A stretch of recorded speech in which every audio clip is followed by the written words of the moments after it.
and switching gears a little bit, something that affects the economy tremendously is healthcare. You're all well acquainted with the problems that have been associated with the rollout of the Affordable Care Act, also known as Obamacare, at the national and state level here in Maryland. At this point, it looks like the delays could cost Maryland at least $30.5 million over the next 2 fiscal years alone. As governor, what would you do to mitigate the financial impact of Obamacare in Maryland and minimize its negative effects on Maryland families? And we'll start with you, County Executive Craig. I think one thing everybody here agrees about is the 10th Amendment to the Constitution. We need governors who are going to stand up to the president and say, you're not our boss.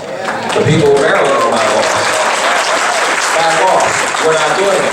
I can tell you I understand the issue particularly because my wife serves on the board of trustees for the Harford medical system, Upper Chesapeake, and I serve on the board for shock trauma. We know that it is not just unaffordable, it will be inaccessible. People are losing their access. Doctors are making decisions to close their business or change what they do or the offerings they are making. If you are on the Eastern Shore and you're going to have children, most likely you will not have a doctor over there anymore. All the hospitals that I've met with throughout the entire state, as I've traveled the entire state, have said we're probably going to have to cut our personnel by 5 to 8%. Does that make it accessible for you? No, we need to stand up and fight the fact that the governor took that bribe from the president to balance his budget to pay that $170 million, which is now over $200 million that they've spent on this system.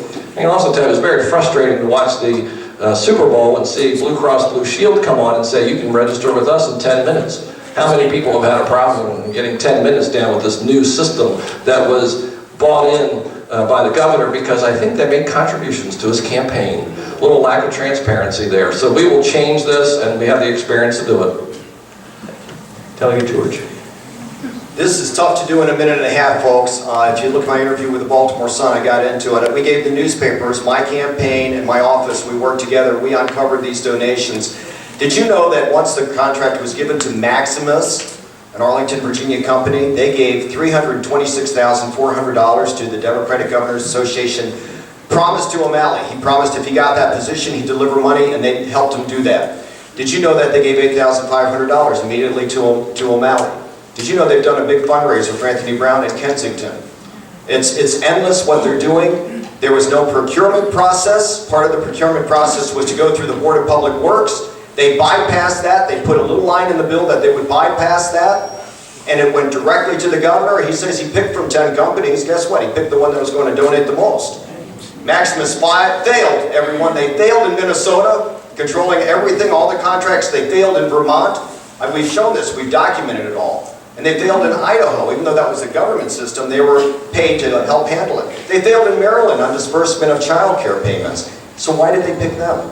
And I stood on the House floor, I've talked about this, the press has picked it up. We did a full interview with Fox News on this, and it was put out there a few weeks ago. And so we're giving enough evidence for a prosecutor to look into this. I am against mandates from the federal government. I put in my 10-point promise. I will not stand for them to tell us what to do. And I'm sick of this. With Common Core, and with this.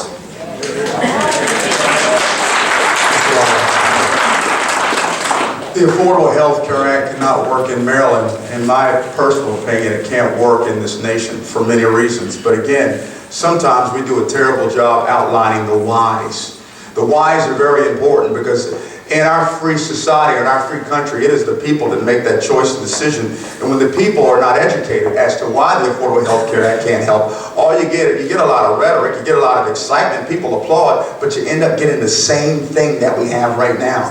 As governor, we have to change the conversation and not just tell them why it won't work, but tell them what will work. I've been working with the Heritage Foundation and there's 6 or 7 other states coming up with a private health care exchange with private businesses and private health care companies.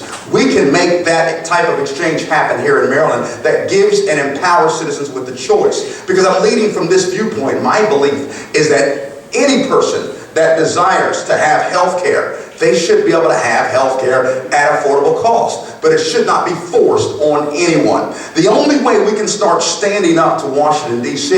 is if we have a balanced budget. I had one reporter ask me, why do all you Republicans always talking about the economy? Isn't there other issues? What some don't understand, forget to realize is unless we have a balanced budget and we stop getting money from the federal government to the tune of $9.3 billion to balance our budget, how are you going to say no when they can control you with those dollars and cents? Let's get this budget balanced. Let's propose a private health care exchange, and let's take this Affordable Health Care Act and set it to the side and just stay it the same way 37 other states are doing. I will do that as your governor here in the state of Maryland. I think it's going to boil down to accountability. These programs, a bit of Obamacare, it's been a kickback scheme. What we need to do is, we need to hold these people responsible. Like I just heard a report came out that we're $96 million in a hole. We have a deficit shortfall of $96 million.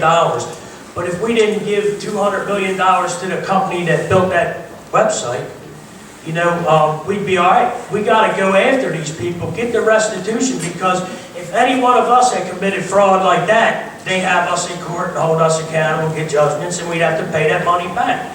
So we got to do that. We got to get that money back. We had health care before, so we don't need anybody messing with our health care. If anything, we need to take care of the veterans' health care first. Our veterans are getting treated like dirt.